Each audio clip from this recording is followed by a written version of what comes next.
en algún lugar de la inmensidad verde de la Amazonia, donde los ríos trazan caminos que ningún mapa ha registrado y donde el dosel del bosque se cierra como un techo viviente sobre la tierra, existen seres humanos que han tomado una decisión radical. Han elegido vivir al margen de todo lo que el resto de la humanidad considera progreso. No son primitivos olvidados por la historia, no son reliquias de una época remota. Son pueblos contemporáneos, con culturas complejas y dinámicas, que han decidido que su futuro no incluye los aviones, las ciudades, los hospitales, ni las carreteras que el resto del mundo da por sentado. Y esa decisión, lejos de ser el resultado de la ignorancia, es producto de una memoria colectiva dolorosa y de una sabiduría ancestral que ha aprendido, a través de siglos de experiencia, que el contacto con el mundo exterior casi siempre trae más muerte que vida. Se les conoce como pueblos en aislamiento voluntario, y se estima que hay entre 100 y 200 grupos distintos dispersos por la cuenca amazónica, principalmente en Brasil, Perú, Ecuador, Colombia, Bolivia y Venezuela. Pero las cifras son especulativas. Nadie puede contarlos con precisión porque precisamente su forma de vida consiste en no ser encontrados. Algunos han sido avistados desde aviones, pequeñas siluetas que corren a ocultarse bajo los árboles cuando escuchan el ruido de los motores. Otros han dejado rastros que antropólogos y autoridades han podido documentar desde la distancia. Malocas, las grandes casas comunales, visibles desde el aire, chacras recién abiertas en medio de la selva, flechas clavadas en árboles, marcando territorio. Pero más allá de esos indicios, permanecen invisibles y quieren seguir siéndolo. La historia del aislamiento no comienza con una elección filosófica sobre la modernidad, comienza con la violencia. Cuando los primeros europeos llegaron a América, trajeron consigo no solo armas y ambición, sino también enfermedades que diezmaron poblaciones enteras. La viruela, el sarampión, la gripe, dolencias que para los recién llegados eran parte de la vida cotidiana, pero que para los pueblos indígenas, sin exposición previa ni defensas inmunológicas, se convirtieron en plagas devastadoras. Se estima que millones de personas murieron en las primeras décadas después del contacto, no en batallas, sino en sus propias aldeas, consumidos por fiebres que no comprendían y que ningún remedio tradicional podía curar. Y cuando las enfermedades no los mataban, llegaban los esclavistas, los comerciantes, los misioneros, cada uno con su propia forma de destrucción. Durante la fiebre del caucho, entre finales del siglo XIX y principios del XX, la Amazonia se convirtió en escenario de uno de los episodios más brutales de la historia moderna. Miles de indígenas fueron capturados y forzados a trabajar en la extracción del látex en condiciones inhumanas.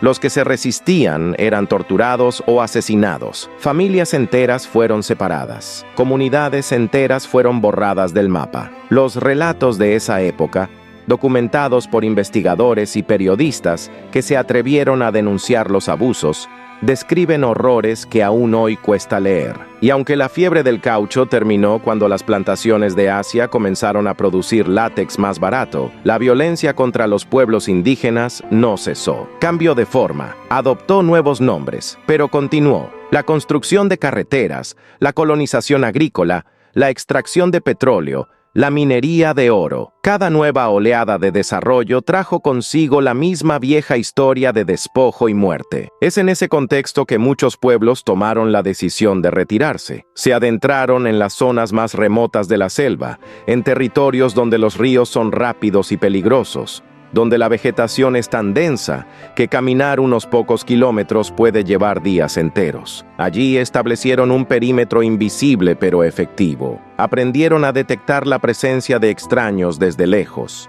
a borrar sus propias huellas, a moverse sin ser vistos. Y cuando el peligro se acercaba demasiado, se movían de nuevo, más adentro, siempre más adentro. El aislamiento se convirtió en su estrategia de supervivencia. No es que rechacen el mundo exterior por capricho o por ignorancia. Lo rechazan porque saben, porque sus abuelos les contaron y sus padres les advirtieron que ese mundo trae muerte. Pero aislados no significa desconectados de la vida. Dentro de sus territorios, estas comunidades desarrollan existencias plenas, ricas, complejas. El día comienza antes del alba, cuando la selva todavía está envuelta en una oscuridad casi total y los únicos sonidos son los de los insectos nocturnos y algún que otro animal que regresa a su refugio después de una noche de caza. Los primeros en despertar suelen ser las mujeres, que encienden el fuego y preparan una infusión de hierbas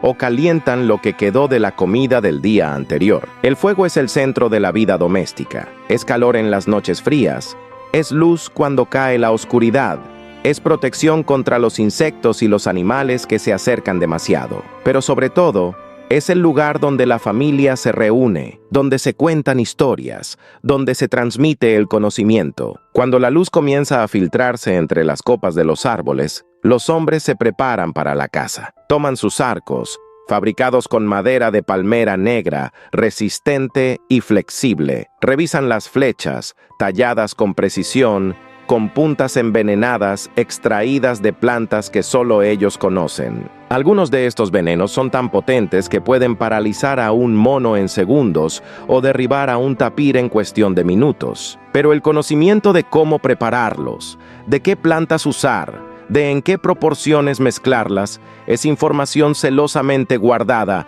transmitida de padres a hijos en secreto. Cazar no es simplemente salir al bosque y disparar flechas. Es un arte que requiere años de aprendizaje. Hay que conocer los hábitos de cada especie, saber dónde buscar, cuándo moverse, cuándo quedarse quieto. Un buen cazador puede pasar horas inmóvil, esperando el momento preciso para disparar, y cuando finalmente lo hace, debe ser certero. Una flecha mal lanzada no solo significa perder la presa, sino también desperdiciar recursos valiosos y alertar a otros animales de la zona. Mientras los hombres cazan, las mujeres se dedican a la recolección y al cuidado de las chacras. El conocimiento botánico que poseen es asombroso. Pueden identificar cientos de especies de plantas con solo mirarlas o tocarlas. Saben cuáles son comestibles y en qué momento del año dan fruto. Saben cuáles tienen propiedades medicinales y cómo prepararlas para tratar heridas, fiebres, dolores de estómago, mordeduras de serpiente. Saben cuáles sirven para teñir telas, para hacer cuerdas, para construir techos que no dejan pasar la lluvia. La yuca es el cultivo fundamental. La siembran en pequeños claros que abren en la selva, usando técnicas de agricultura de roza y quema que, a pesar del nombre, son notablemente sostenibles. Talan una pequeña porción de bosque, queman la vegetación para fertilizar el suelo con las cenizas y siembran durante 2 o 3 años. Después, abandonan la chacra y permiten que el bosque la recupere. Pasarán décadas antes de que regresen a ese mismo lugar. Es una forma de agricultura que no agota la tierra, que trabaja con los ciclos naturales del bosque en lugar de contra ellos. La yuca se procesa de maneras ingeniosas. Algunas variedades son venenosas en su estado crudo, llenas de cianuro, pero las comunidades han desarrollado técnicas para eliminar la toxina. Ralan la yuca, la exprimen en cestas especiales que actúan como prensas, dejando salir el veneno en un líquido que descartan cuidadosamente. Luego tuestan la pulpa en grandes platos de cerámica sobre el fuego, hasta convertirla en una harina que puede almacenarse durante meses. Esa harina es la base de su alimentación, complementada con lo que la caza y la recolección aportan cada día: plátanos, frutos del árbol del pan, nueces de diversas palmeras, bayas, hongos, miel silvestre. La dieta es variada, estacional, rica en nutrientes. No padecen las enfermedades cardiovasculares ni la diabetes que azotan a las sociedades occidentales. No conocen la obesidad. Su alimentación, basada en productos frescos y en el esfuerzo físico constante, los mantiene fuertes y saludables. Pero la vida en la selva no es idílica ni está libre de peligros. Hay serpientes venenosas, arañas cuya picadura puede ser mortal, jaguares que ocasionalmente atacan si se sienten amenazados. Hay plantas urticantes cuyo simple roce produce dolor intenso durante días. Hay parásitos que se meten bajo la piel o que se alojan en los intestinos. Las infecciones son comunes, especialmente en la temporada de lluvias, cuando el agua estancada se convierte en caldo de cultivo para mosquitos y otros insectos portadores de enfermedades. Y sin embargo, estas comunidades han logrado sobrevivir durante siglos en este entorno, desarrollando un conocimiento medicinal extraordinariamente sofisticado. Los chamanes, curanderos o médicos tradicionales, ocupan un lugar central en estas sociedades. No son simplemente sanadores, son también líderes espirituales, consejeros, guardianes del conocimiento ancestral. Su entrenamiento comienza desde jóvenes y puede durar décadas. Aprenden a identificar plantas medicinales, a preparar remedios, a realizar ceremonias de sanación, pero también aprenden algo más profundo. Aprenden a leer el cuerpo y el espíritu de las personas, a identificar no solo los síntomas físicos de la enfermedad, sino también las causas espirituales o emocionales que, según su cosmovisión, pueden estar detrás del mal. Para muchas de estas culturas, la enfermedad no es solo un fenómeno biológico, es un desequilibrio, una ruptura en las relaciones entre la persona, la comunidad y el mundo espiritual. Y la curación, por tanto, no puede ser solo física, debe restaurar ese equilibrio perdido. Las ceremonias de sanación pueden incluir el uso de plantas psicoactivas, como la ayahuasca, que permiten al chamán y al enfermo entrar en estados alterados de conciencia. En esos estados, según creen, es posible comunicarse con los espíritus, identificar las causas ocultas de la enfermedad, negociar con las fuerzas que la han provocado. Para un observador occidental, estas prácticas pueden parecer supersticiosas o irracionales, pero sería un error descartarlas. Muchos de los remedios que estas comunidades han usado durante siglos han demostrado tener bases científicas sólidas. La quinina, usada para tratar la malaria, proviene de la corteza de un árbol sudamericano que los pueblos indígenas ya usaban mucho antes de que llegaran los europeos. El curare, el veneno usado en las flechas, se convirtió en un relajante muscular utilizado en cirugías modernas. La lista de contribuciones de la medicina indígena a la farmacología mundial es larga. Y sin embargo, ese conocimiento está desapareciendo. Cada vez que muere un chamán sin haber transmitido completamente su saber, se pierde información que ha tardado siglos en acumularse. La muerte, cuando llega, es enfrentada con rituales que reflejan la cosmovisión de cada cultura. Algunos pueblos creen que los muertos se transforman en espíritus que habitan en el bosque, en los ríos, en las montañas. Otros creen que viajan a un mundo subterráneo o a un plano celestial, pero casi todos comparten la idea de que la muerte no es el final absoluto, sino una transición. Los rituales funerarios varían enormemente. Hay comunidades que entierran a sus muertos bajo el piso de la maloca, manteniendo así a los ancestros cerca, como parte de la vida cotidiana. Otros colocan los cuerpos en plataformas elevadas, expuestos a los elementos, para que la selva los recicle de manera natural. Algunos incineran a los difuntos y guardan las cenizas en urnas decoradas. Y hay grupos que practican el canibalismo funerario, consumiendo las cenizas o pequeñas partes del cuerpo del difunto como forma de honrarlo y mantenerlo dentro de la comunidad. Para la mentalidad occidental, esto puede resultar perturbador, pero para ellos es un acto de amor y respeto, una manera de asegurar que el muerto no se pierda completamente, que permanezca unido a los suyos. El duelo es siempre colectivo. Nadie sufre la pérdida en soledad. Toda la comunidad participa en los rituales, en el llanto, en el canto, en el recuerdo. Se comparte la pena, se comparte el consuelo. Y después de un tiempo, que puede ser de días o de meses dependiendo de la cultura, la vida retoma su curso. Hay trabajo que hacer, niños que alimentar, ceremonias que celebrar. La muerte es parte del ciclo natural de la existencia, tan inevitable como el cambio de estaciones o el crecer de los árboles. No se la niega ni se la teme excesivamente, se la integra. La organización social de estas comunidades suele ser igualitaria. No hay reyes ni presidentes, no hay ricos ni pobres, los recursos se comparten. La casa exitosa de un hombre no es solo para su familia, sino para toda la comunidad. Lo mismo ocurre con los frutos recolectados, con los peces capturados.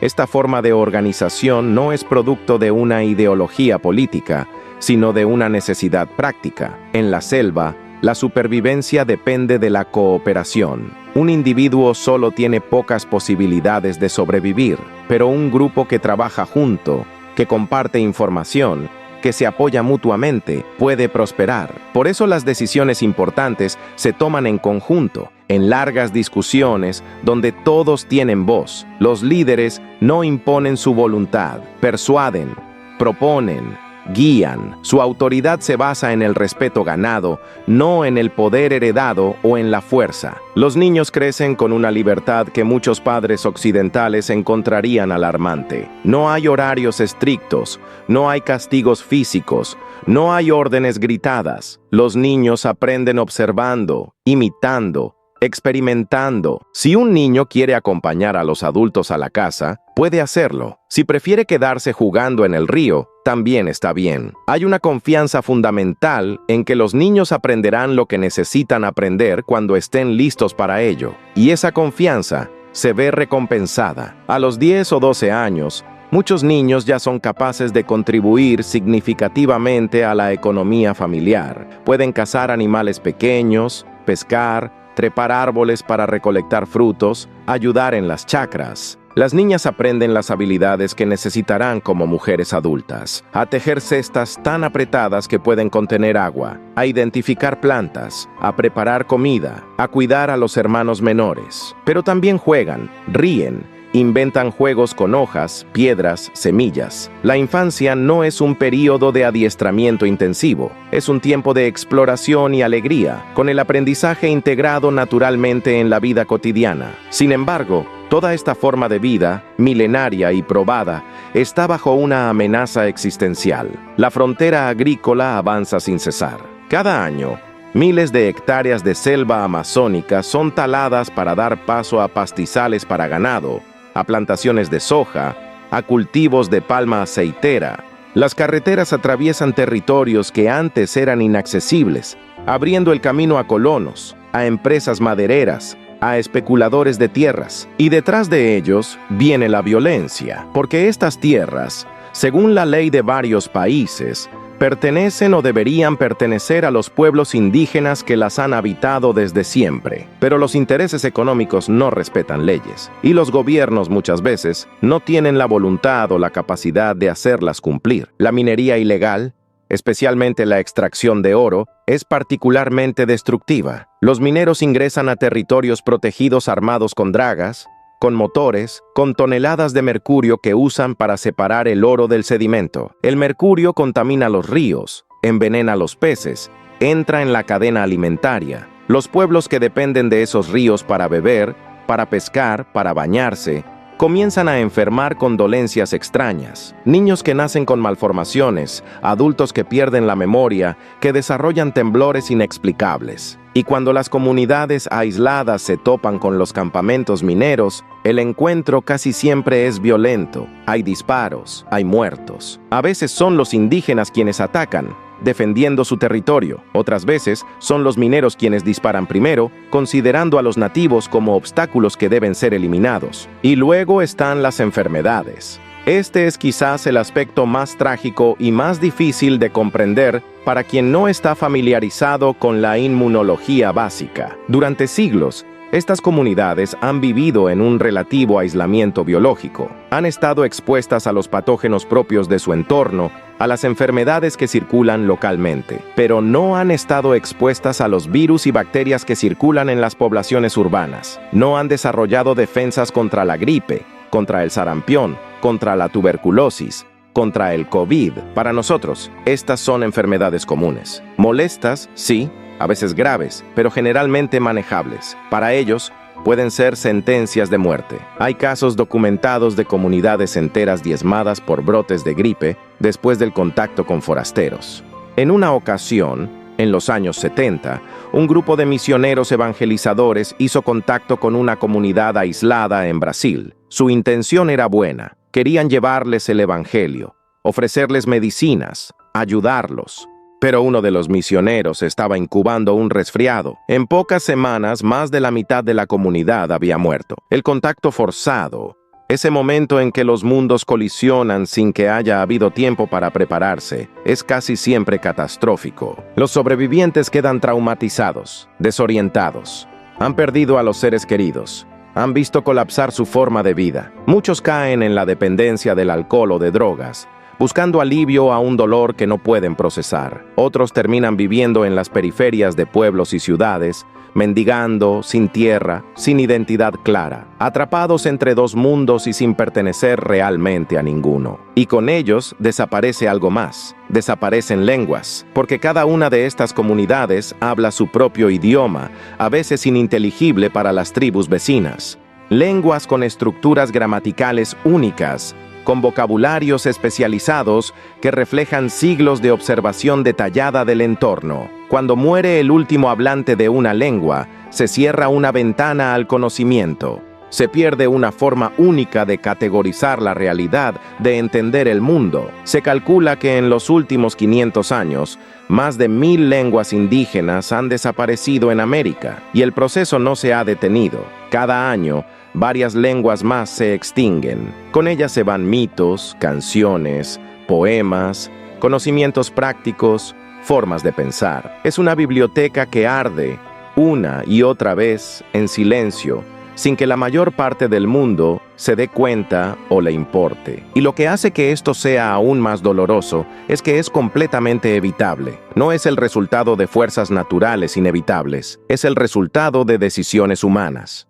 Decisiones de construir una carretera por aquí en lugar de por allá. Decisiones de permitir la minería en territorios protegidos. Decisiones de recortar presupuestos destinados a la vigilancia y protección. Decisiones, en última instancia, de valorar el beneficio económico a corto plazo por encima de la vida y la diversidad cultural. Hay, sin embargo, ejemplos de resistencia exitosa, comunidades indígenas que han logrado organizarse, que han denunciado invasiones, que han demandado a gobiernos y empresas, que han ganado batallas legales para proteger sus territorios. Hay ONGs que trabajan incansablemente monitoreando invasiones, documentando abusos, presionando a las autoridades para que actúen. Hay funcionarios gubernamentales honestos que arriesgan sus vidas haciendo cumplir las leyes en regiones remotas donde el Estado está casi ausente y donde los intereses económicos y legales actúan con total impunidad. Y hay también un creciente reconocimiento internacional de que los pueblos indígenas tienen derechos que deben ser respetados, incluyendo el derecho al aislamiento. En 2007, las Naciones Unidas adoptaron la Declaración sobre los Derechos de los Pueblos Indígenas,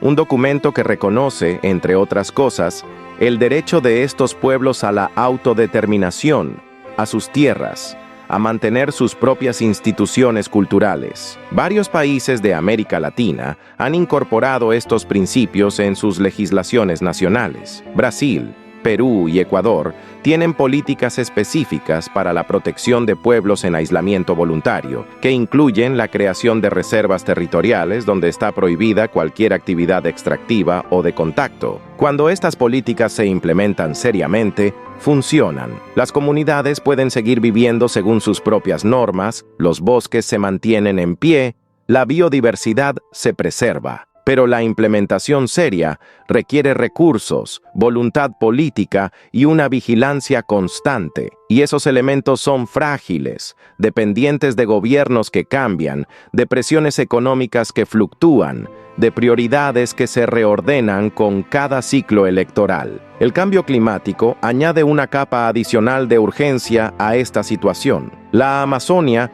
está experimentando transformaciones sin precedentes. Las sequías son más frecuentes y más severas. Las inundaciones, cuando llegan, son más devastadoras. Los patrones de lluvia que durante milenios fueron predecibles se están volviendo erráticos, y esto afecta directamente a las comunidades aisladas. Afecta la disponibilidad de frutos, el comportamiento de los animales que cazan, la salud de los ríos donde pescan. Estas comunidades, que han demostrado una capacidad extraordinaria de adaptación a lo largo de su historia, enfrentan ahora cambios que ocurren demasiado rápido y no tienen ninguna responsabilidad en la crisis climática. Su huella ecológica es prácticamente cero. No consumen combustibles fósiles, no generan basura no biodegradable, no producen emisiones industriales. Sin embargo, son ellos quienes pagan el precio. Hay algo profundamente injusto en todo esto. Estas comunidades han logrado vivir durante siglos en armonía con uno de los ecosistemas más complejos del planeta. No han destruido la selva, no han extinguido especies, no han agotado recursos. Han tomado lo que necesitaban y han dejado que el bosque se regenere. Han sido, en el sentido más literal de la palabra, sostenibles. Y ahora, en un momento en que la humanidad enfrenta una crisis ecológica que amenaza el futuro de todos, estos pueblos que tienen tanto que enseñarnos sobre cómo vivir en equilibrio con la naturaleza están siendo empujados hacia la extinción por las mismas fuerzas que han causado la crisis global. Pero quizás aún no sea demasiado tarde. Quizás todavía sea posible detener la deforestación, regular la minería ilegal, hacer cumplir las leyes de protección territorial. Quizás todavía sea posible reconocer que la diversidad cultural de la humanidad es tan importante como la biodiversidad natural, y que ambas merecen ser protegidas con la misma urgencia. Esto requeriría cambios profundos en nuestras prioridades como sociedades. Requeriría aceptar que hay valores más importantes que el crecimiento económico infinito, que hay formas de vida que merecen existir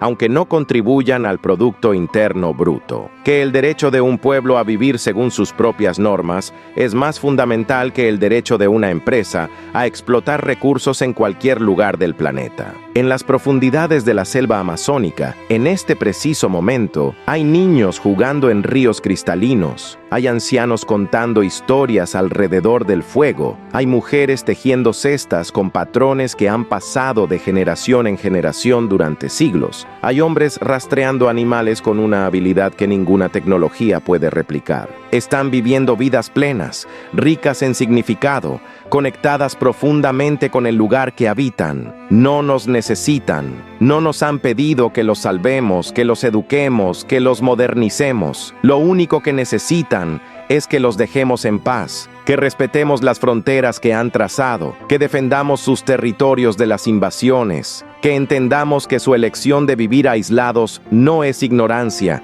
sino un acto de soberanía, un acto de dignidad. Y si somos incapaces de hacer eso, si permitimos que estas culturas desaparezcan, la pérdida no será solo de ellos, será nuestra, porque con ellos se irá la prueba de que es posible vivir de otra manera. Se irá el ejemplo de que los seres humanos pueden prosperar sin destruir. Se irá una perspectiva sobre la existencia que quizás necesitemos más de lo que estamos dispuestos a admitir. El mundo será más pequeño, más uniforme, más pobre, y nuestros descendientes, cuando miren atrás y vean lo que permitimos que se perdiera, nos juzgarán, no con palabras suaves, sino con la dureza que merecen aquellos que tuvieron la oportunidad de proteger algo invaluable y eligieron no hacerlo. La elección está frente a nosotros. Todavía hay tiempo, pero el tiempo se agota, y la selva, que ha esperado pacientemente durante siglos, que ha guardado estos secretos,